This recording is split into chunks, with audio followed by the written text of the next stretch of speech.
கர்த்தருடைய பரிசுத்த நாமத்துக்கு மகிமை உண்டாகட்டும். இந்த காலை வேளையிலும் கூட கர்த்தருடைய வார்த்தையை கொண்டு உங்கள் எல்லாரையும் சந்திப்பதில் நான் கிறிஸ்துவுக்குள் மிகுந்த மகிழ்ச்சி அடைகிறேன். இந்த காலை வேளையிலும் நம்முடைய தியானத்துக்காக வேதத்திலிருந்து எபேசியர் 2வது அதிகாரம்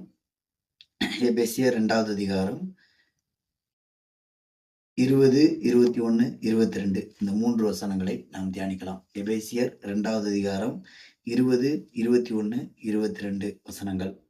அப்போஸ்தலர், தீர்க்கதரிசிகள் என்பவர்களுடைய அஸ்திபாரத்தின் மேல் கட்டப்பட்டவர்களுமாய் இருக்கிறீர்கள்.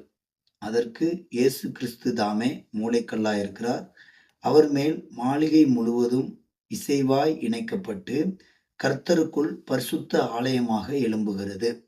அவர் மேல் நீங்களும் ஆவியினாலே தேவனுடைய வாசஸ்தலமாக கூட்டி கட்டப்பட்டு வருகிறீர்கள்.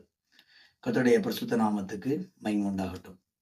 நாம் எல்லாரும் தேவனுடைய ஆலயமாக, வாசஸ்தலமாக கூட்டி கட்டப்பட்டு வருகிறோம் என்று இந்த இடத்திலே எழுதப்பட்டிருக்கிறது.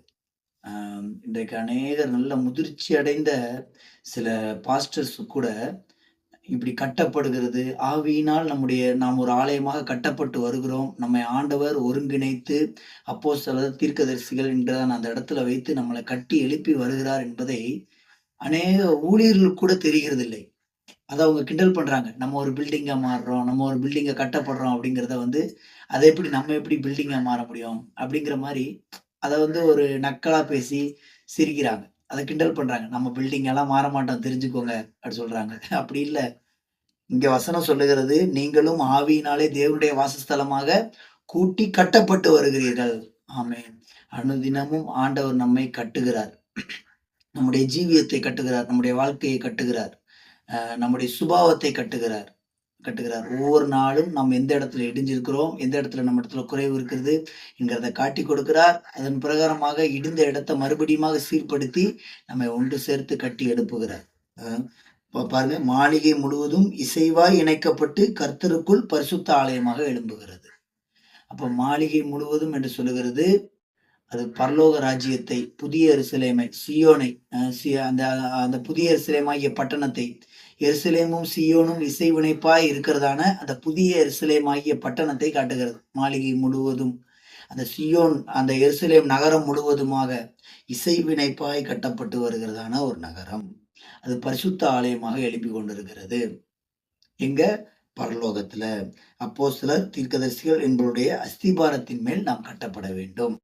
கர்த்தருக்கு ஸ்தோத்திரம். இயேசுதாமே அதற்கு மூளைக்கல்லாக இருக்கிறார். அப்ப இயேசுங்கிற அந்த மூளைக்கல்லு மேலதான் நம்முடைய ஜீவியத்தை, நம்முடைய சுபாவத்தை நம்ம கட்டி எழுப்ப வேணும். வேற எங்கேயாவது நம்ம அப்படி போட்டோம் அப்படின்னா ஆண்டவர் அந்த இடத்துல நம்மளை அசைச்சிருவார். அந்த இடத்துல நம்ம நிக்க முடியாது. நான் சொல்லிய இந்த வார்த்தைகளை கேட்டு கண்மலையின் மேல் அஸ்திபாரம் போடுகிறவன் புத்தியுள்ள மனுஷன். அப்ப கண்மலை யாரு? இயேசு. அவர் மேலதான் நம்முடைய நம்பிக்கை, நம்முடைய வாழ்க்கை, நம்முடைய சுபாவம் எல்லாம் கட்டி எழுப்பப்பட வேணும். வேற எங்கேயாவது நம்ம கிராஸ் ஆனோம் அப்படின்னாலே ஆண்டவர் கரெக்டா நம்மளை காட்டி கொடுத்துருவார். நம்ம அந்த இடத்துல கிராஸ் ஆயிட்டோம், சரியில்லை, இங்க நம்ம தப்பா போறோம் அப்படிங்கிறது நமக்கு தெரிஞ்சிடும். அதுக்கு பிற்பாடு மாளிகை கட்டப்பட முடியாது, மாளிகை இடிக்கப்பட்ட நிலவரமாயிரும். உங்க சுபாவத்துல நீங்க இன்னைக்கு எங்க இருக்கிறீங்கன்னு பாருங்க பிரியமானவர்களே. நீங்களும் நானும் சரி. நானுமே என்னுடைய சுபாவத்தில் ரொம்ப பின்தங்கி தான் இருக்கிறேன். ஆண்டவருக்கு முன்னால ஆண்டவரோட கம்பேர் பண்ணி பார்க்கும் பொழுது மிகவும் குறைந்த ஒரு நிலவரத்தில் இருக்கிறோம்.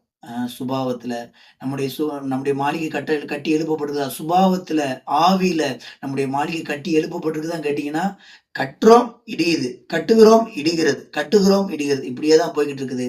அந்த இசைவினைப்பாய் கட்டப்பட்டு கொண்டே வருகிற அந்த ஒரு நிலவரம் நம்மில் அநேகருக்கும் இல்லை.